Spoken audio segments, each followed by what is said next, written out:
하나님은 언제나 당신을 선택하십니다. 이 인사말은요, 제가 최근에 알게 된 찬양 가사에 나오는 말입니다. 김상진이라는 가수가 있는데 너를 선택한다라는 이 CCM 이번에 처음 알게 됐습니다. 어디서 알게 됐냐면, 저는 모르고 있었는데 이번에 제가 2주 전에 주례를 했습니다.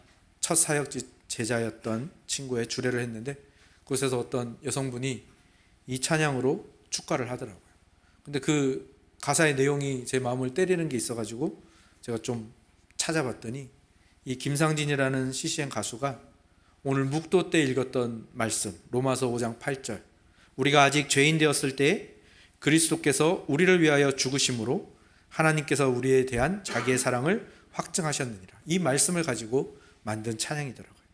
하나님께서 우리의 연약함, 우리의 죄, 우리의 불완전함에도 불구하고 언제나 너를, 나를, 우리를 선택하시고 사랑하신다는 그 믿음의 고백이 담긴 귀한 찬양이더군요. 그래서 여러분들 혹시 나중에 유튜브나 이런 데서, 인터넷에서 찾아서 한번 들어보시면, 그리고 그 가사를 한번 보시면 좋은 시간이 될 수 있을 것 같습니다. 사실 이러한 찬양이 우리의 마음을 울리는 이유가 있죠. 우리는 불완전하거든요. 사실 우리뿐만 아니죠. 세상에 어떤 누구도 완전한 사람은 없지 않습니까? 물론 완전한 척 하는 사람은 있습니다. 근데 우리는 그렇게 완전한 척 하는 사람을 밥맛 없어 하죠. 재수 없다고 하죠. 그리고 우리는요, 기본적으로 보통 보면 불완전한 사람을 사랑합니다. 그래서 드라마에서는요, 또 영화나 소설에서는요, 항상 어떤 한 인물을 주인공으로 삼을 때 그 사람의 불완전함을 꼭 드러냅니다. 특히 초반부에 그 사람의 약점이나 불행한 과거나 또는 그 사람의 모난 성격이나 이런 불완전함을 꼭 드러냅니다. 그러면 시청자들이, 또 독자들이 그 사람에게 집중하고 그 사람을 좀 사랑하게 되는 그런 영향이 있거든요. 무언가 부족한 것, 그게 사랑을 불러일으킨다라는 거죠. 우리나라 고유의 정서도 좀 그런 것 같아요. 이어령 선생님이 쓰신 책에 이런 글귀가 나오더라고요. 자연이라는 것은 조금씩은 불필요한 것이며 더러운 것이다. 그러므로 한국인은 먼지에 대해서 그다지 신경질적인 반응을 보이지 않는다. 오히려 새 며느리가 들어와 집안 청소를 할 때 너무 털거나 너무 닦으면 시어머니는 그것을 근심스럽게 바라보며 말할 것이다. 얘야, 너무 그렇게 털면 복이 나간단다. 너무 그렇게 닦으면 애 복이 없어요. 이 세상에는 반드시 먼지와 때가 있기 마련이다.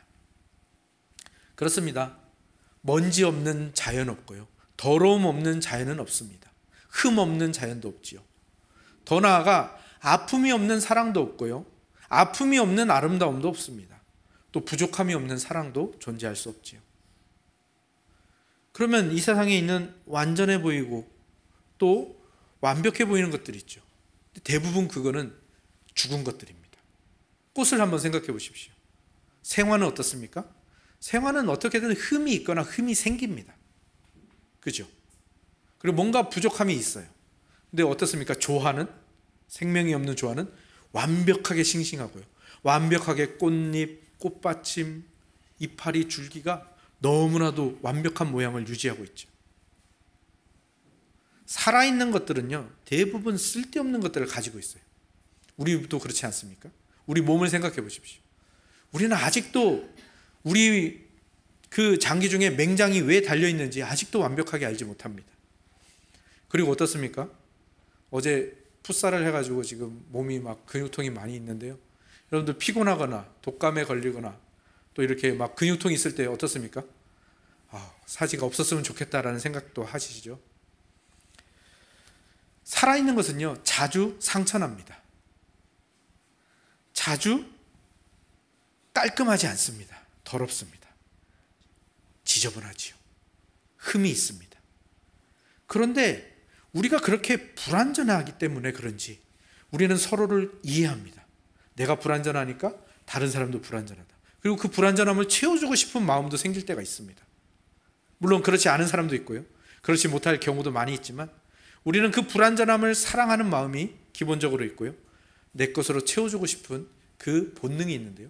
저는 그게 아무래도 하나님께서 우리 안에 담으신 하나님의 형상 중 하나라고 생각을 합니다. 왜냐하면 하나님이 그렇게 오랫동안 불완전하고 연약하고 더럽고 죄투성이인 우리를 선택하시고 포기하지 않으셨으니까 말입니다.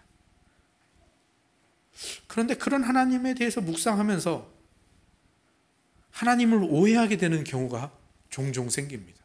특별히 성경을 읽으면서 오늘 본문과 같은 이 엄격하고 까다로운 규례들을 볼 때에는 우리는 하나님을 오해하게 되죠. 오늘 본문은 어떤 내용이 나오고 있습니까? 제사장의 거룩에 대한 규례가 나오고 있거든요. 제사장이 어떻게 거룩을 유지해야 되는지를 넘어서 제사장이 어떤 자격과 조건을 갖추어야 되는 내용이 나오고 있거든요. 그런데 이런 본문을 마주할 때마다 우리는 숨이 턱턱 막힙니다. 하나님은 다른 성경에서는 내가 불완전하고 죄인인 너를 사랑한다 이렇게 말씀하셨는데, 또 여기서는 나는 너에게 이 완전하고 온전한 거룩을 요구한다, 명령한다 라고 말씀하시거든요. 언제나 나를 선택한다 하시면서 동시에 왜 이런 자격과 조건을 우리에게 또 물으시는 거, 따지시는 걸까요? 오늘은 이 의문을 가지고 오늘 본문을 조금 깊숙하게 들어가 보려고 합니다. 먼저 우리가 분명히 알아야 될 것은, 제가 예전에 민수기를 한번 나누었었죠. 그리고 레위기를 작년에도 나눴고 올해도 이어서 나누고 있는데요. 이 민수기와 레위기를 통해서 여러분에게 계속해서 말씀드렸는데, 이스라엘 백성에게 이 제사장은 굉장히 중요한 존재입니다. 왜냐하면 이스라엘 백성이 출애굽하여 어디로 나왔죠? 광야로 나왔습니다. 근데 이 광야라는 곳은요, 아주 특수한 상황의 곳이지요. 광야라는 곳은요, 생명을 찾아보기가 힘들어요. 다른 말로 하면 광야는 사실 죽음만이 가득한 곳입니다. 그리고 누군가가 죽어요. 왜 죽죠? 낮에는요, 더워서 죽습니다. 밤에는요, 반대로 추워서 죽습니다. 목이 말라서 물이 없어서 죽고요, 먹을 게 없어서 죽습니다. 사나운 짐승 때문에 죽고요, 독충과 독이 있는 것들 때문에 죽는 것이 바로 광야입니다. 근데 이스라엘 백성이 광야에서 굉장히 오랜 시간을 살았잖아요. 그럼 이스라엘 백성이 그 광야에서 생명을 유지하면서 살 수 있는 이유가 있었다는 건데, 그 이유가 뭡니까? 그 유일한 방법, 그 이유? 그건요, 하나님의 임재입니다. 하나님이 임재하시니까 하나님 안에 있는 생명과 복이 이스라엘 백성에게 그대로 내려지는 거예요. 그래서 어떤 일이 일어났습니까? 하나님이 낮에는 어떤 형상으로 임재하셨죠? 구름 기둥으로 임재하셨어요. 구름 기둥으로 임재하셔서 태양을 가려주시니까. 그리고 밤에는 불 기둥으로 임재하셔서 온기를 더해 주시는 겁니다. 그리고 불이 있으니까 짐승이나 독충들이 달려들지 못하게 되는 것이죠. 뿐만 아닙니다. 하나님이 뭘 내려주셨죠? 만나와 메추라기를 내려주시는 거예요. 그리고 반석에서 물이 나오게 하십니다. 그리고 신학자들에 따르면 아마 그 물길이 이스라엘이 가는 곳을 따라서 흘러갔을 것이라고 그렇게 추정하는 신학자들도 있죠. 그러니까 하나님의 임재로 말미암아 이 광야에서 생명을 유지하고 살아갈 수 있는 이스라엘에게 그 하나님의 임재를 담당하고 있는 이 제사장이 얼마나 중요한 존재였을까 상상이 되시죠? 얼마나 중요한지 마치 우리가 아까 헌금 봉헌 기도를 했던 것처럼 우리가 소득의 11조를 드리고 또 우리가 일주일에 하루를 안식일로 주님께 드리듯이, 주님의 날로 드리듯이 이스라엘 백성은요 12지파 중에 하나 12분의 1, 자신들의 전체의 12분의 1을 이 하나님께 이 하나님의 임재를 위하여 드립니다. 그게 레위 지파죠. 그래서 이 레위 지파는요 생업을 담당하지 않고 오직 하나님이 임재하시는 이 성막을 담당하고요, 그리고 하나님이 받으시는 예배, 이 제사를 담당하고 또 하나님이 이 이스라엘 백성을 또 흡족해 하시는 그 절기와 모든 규례를 이 레위 지파와 제사장이 관장을 하는 것입니다. 그리고 이 일들은 모두 지난주에 말씀드린 것처럼 안식일을 중심으로 이루어지죠. 레위기의 모든 초점은 안식일과 안식일이 가리키는 창조의 목적에, 그 안식에, 참된 안식에, 그리고 그 안식을 주시는 예수 그리스도에 맞춰져 있는데요. 그래서 안식일이 중심이 된 이 하나님의 임재를 담당하는 제사장은요, 말하자면 인간 안식일인 거예요. 근데 십계명에는 안식일을 어떻게 지키라고 하죠? 안식일을 기억하여 거룩하게 지켜야 됩니다. 그러니까 이 인간 안식일인 이 제사장은요, 거룩해져야 됩니다. 그의 모든 행동, 또 제사장이 되는 것, 제사장으로 사는 것은 다 거룩에 맞춰져 있는 거예요. 그 부분입니다. 우리가 레위기를 보면서 숨이 턱턱 막힐 것 같은 느낌이 드는 부분이 바로 이 부분이고, 오늘 본문 또 성경 낭송에서 읽었던 그 부분이죠. 제사장에 대한 규례가, 제사장이 거룩해져야 되는 것은 알겠는데, 제사장이 거룩을 유지해야 되는 것은 알겠는데, 그 규례들이 너무나도 엄청나게 까다롭고 엄격하고 정말 세세하다라는 것이죠. 그것들이 숨을 막히게 하고 우리를 답답하게 하는데요. 엄청나게 많은 규례들이 있는데 그 중에 몇 가지만 오늘 짚어서 얘기해 보려고 하는데요. 먼저 제사장은요, 뭘 멀리해야 되냐면 죽음을 멀리해야 됩니다. 죽은 자를. 사실 아까도 인간의 불완전함에 대해서 말했지만, 인간의 최고의 불완전함은 뭐죠? 죽음을 피할 수 없다라는 겁니다. 인간은 죽음을 피할 수 없습니다. 죄의 결과인 이 죽음을 결코 피할 수 없어요. 자기의 죽음도 물론이지만 타인의 죽음도 피할 수가 없는 겁니다. 그것을 우리가 언제 많이 느낍니까? 우리의 가족들이 죽었을 때. 그리고 우리는 그 우리의 가족들이 죽었을 때 비로소 죽은 자를 만지는 일들을 하잖아요. 그 일들은 우리 인생에 있어서 반드시 일어나게 되는 일입니다.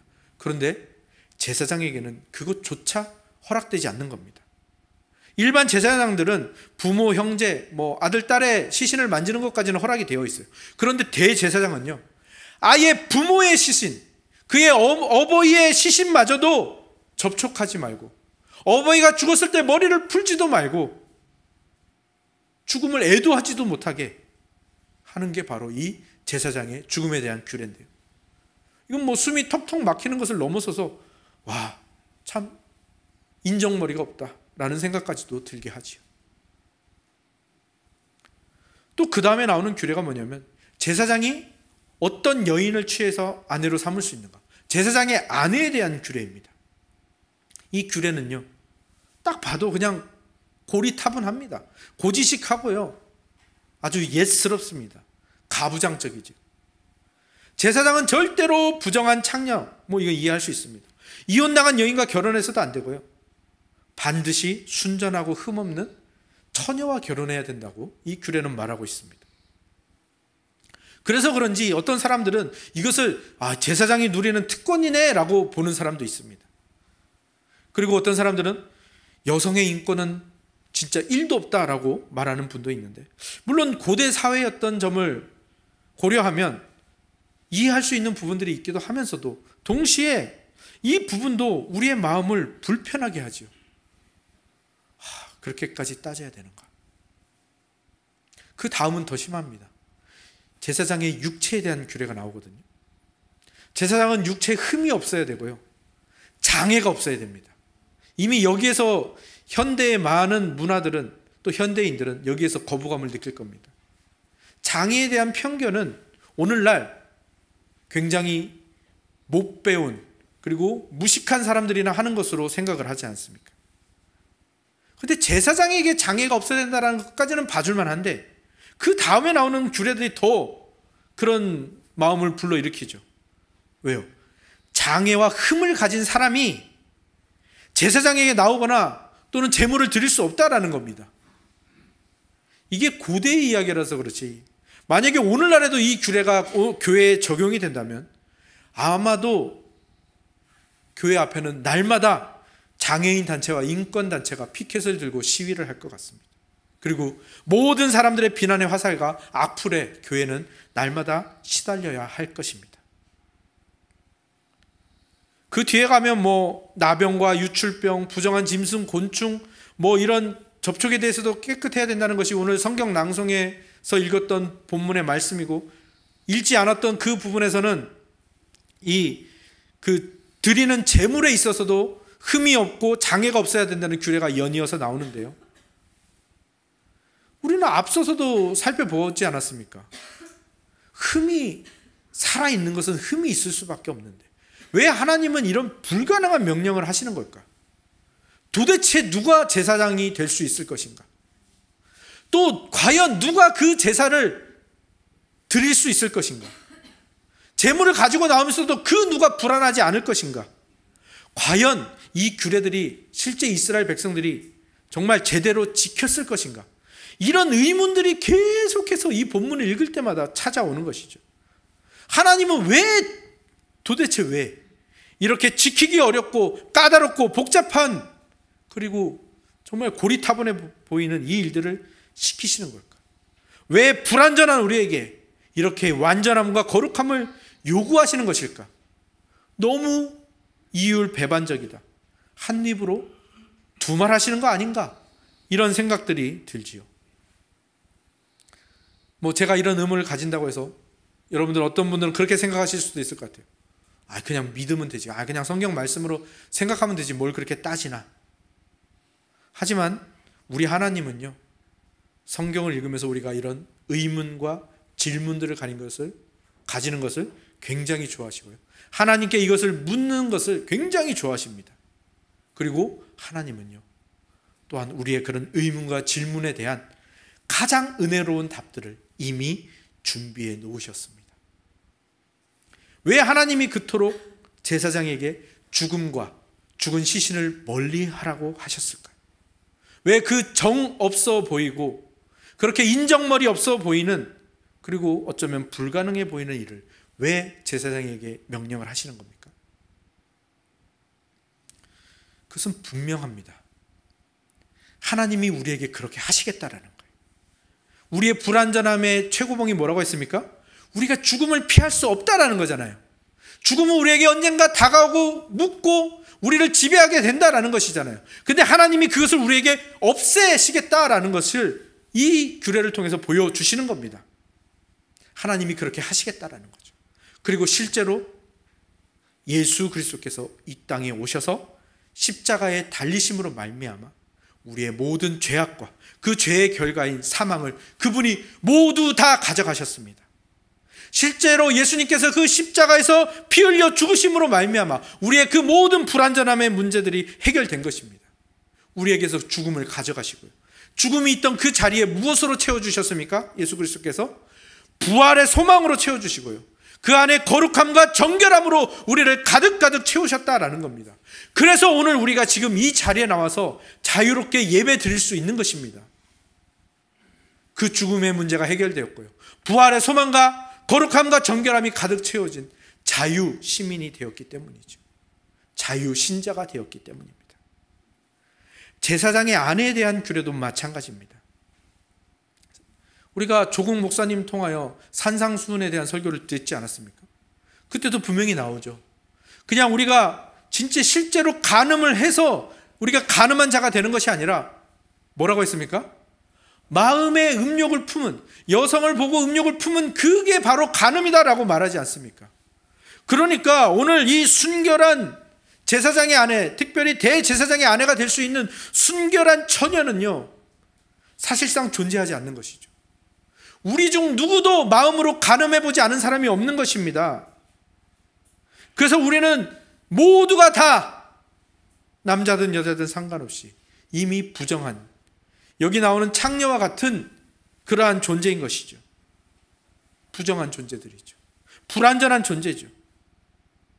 그런데 육체적으로 순결한 처녀만이 대제사장의 아내가 될 수 있다는 것은 곧바로 그 반대급부의 복음을 우리에게 말해주고 있습니다. 어떤 복음입니까? 이스라엘의 대제사장 말고 진짜 대제사장이 계시는데 누구십니까?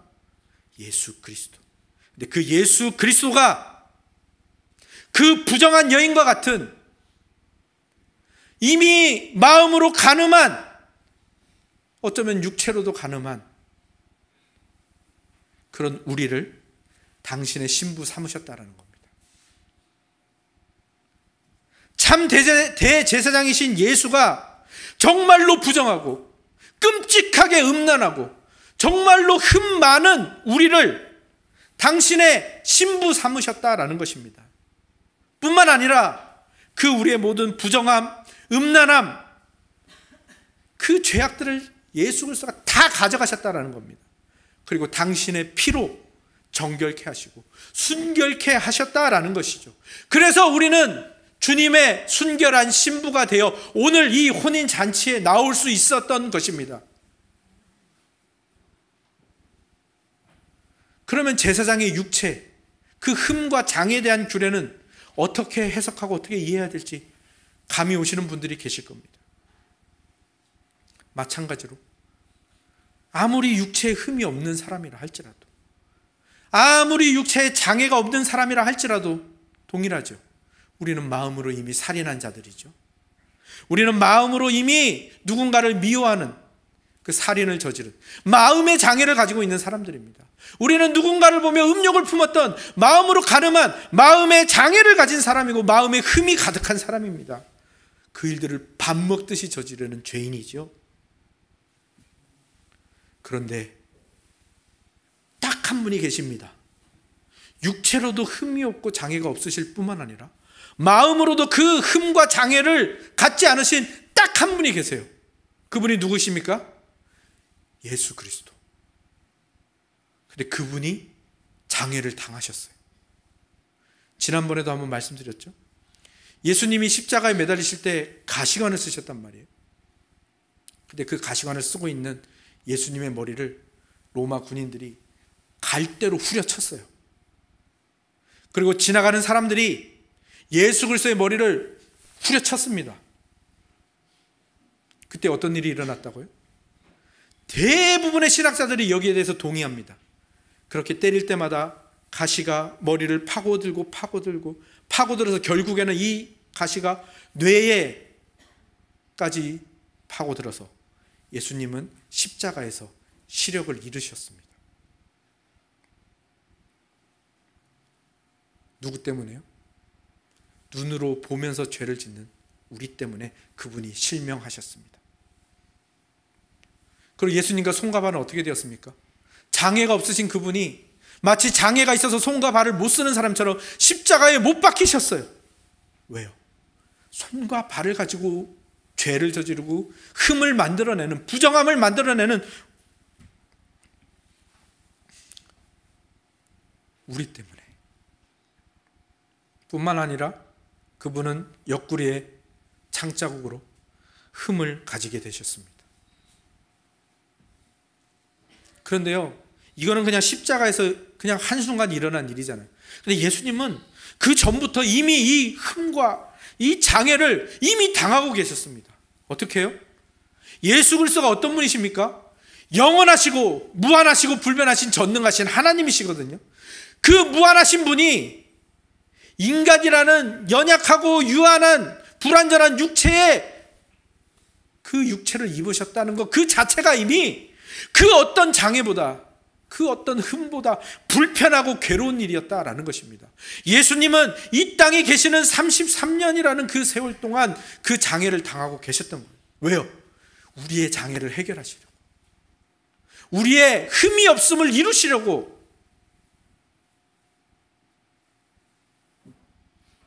뭐 나병, 유출병, 부정한 짐승과 시체, 이거는 우리가 앞서서도 다뤘으니까 그런 규례들은 그냥 넘어가겠습니다. 여러분이 분명히 기억하셔야 할 것이 있습니다. 모든 결론이 지금 어디로 모아지고 있습니까? 예수 그리스도로 모아지고 있죠.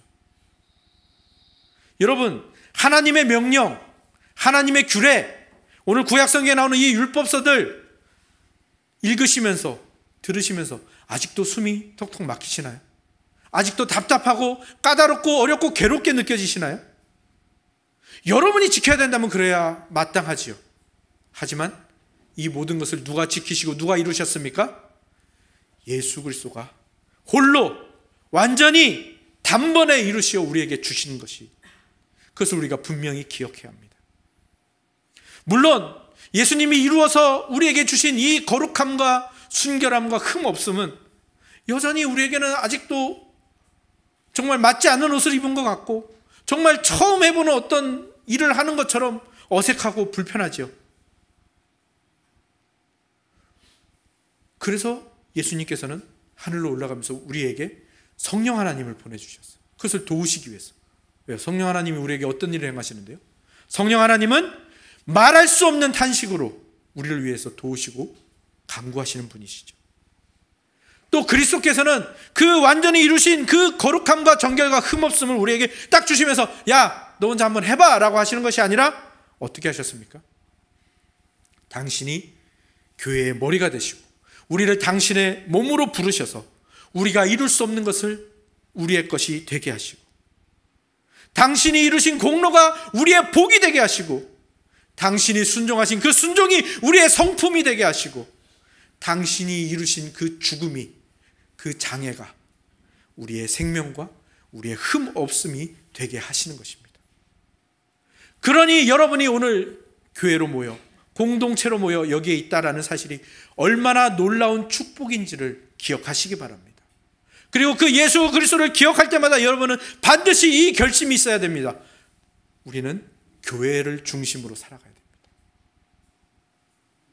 오늘 우리가 교회 공동체로 모여서 오늘 우리가 하는 모든 일들, 예배, 말씀과 성례, 식탁 교제와 구역 모임, 선교회 모임, 헌금과 청소와 주방 봉사, 교사, 또 우리 이 예배자로 앉아 있는 이 모든 일들, 이 교회에서 행해지는 모든 일들에 다 뭐가 담겨 있습니까? 예수 그리스도가 홀로 단번에 완전히 이루신 그 사역과 공로, 그 생명, 그 흠없음이 여기에 다 담겨 있는 겁니다. 그리고 여러분들 한 사람 한 사람의 예수 그리스도의 형상과 그분의 그 사랑의 의지가 담겨 있다라는 사실을 여러분 꼭 기억하시기 바랍니다. 어떤 사람은 저 같은 설교자나 또 어떤 리더로 서 있는 사람들은 눈앞에 드러나게 그렇게 그것을 감당하고 배우고 자기의 것으로 만들어 갑니다. 하지만 대부분의 성도님들은 제가 오늘 목양 칼럼에 썼던 것처럼 보이지 않게, 드러나지 않게 그것들을 감당해 가면서 이 주님의 몸, 이 공동체를 이루어 가고 있습니다. 제사장은 자신의 모든 것을 바치는 이 드림의 삶을 살았지요. 우리는 보이지 않는 그곳에서 그 드림의 삶을 살며 이 하나님의 백성의 공동체, 이 교회를 유지하고 이루어가는 존재입니다. 우리 모두는 제사장으로 부름받았고요. 우리 모두는 그 드림의 삶을 살아내야 합니다. 하나님이 거룩하지 않은 우리를 거룩한 존재로 여겨주셨고 예수 그리스도가 거룩하지 않은 우리를 거룩하게 만드셨듯이 우리도 서로를 그렇게 사랑해야 합니다. 언제나 너를 선택한다라는 이 하나님의 마음으로 우리도 서로를 그렇게 용납해야 합니다. 그것이 우리가 교회 중심으로 사는 삶이고요. 그리고 그 모든 중심에는 그리스도께서 있습니다. 그 그리스도를 바라보십시오. 그 그리스도를 의지하시고요. 그분께 나아가십시오. 그리고 그분이 우리에게 주시는 그분이 이루신 그 의와 거룩을 배워가시는 우리 천은 공동체가 다 되시기를 주님의 이름으로 축원합니다. 아멘.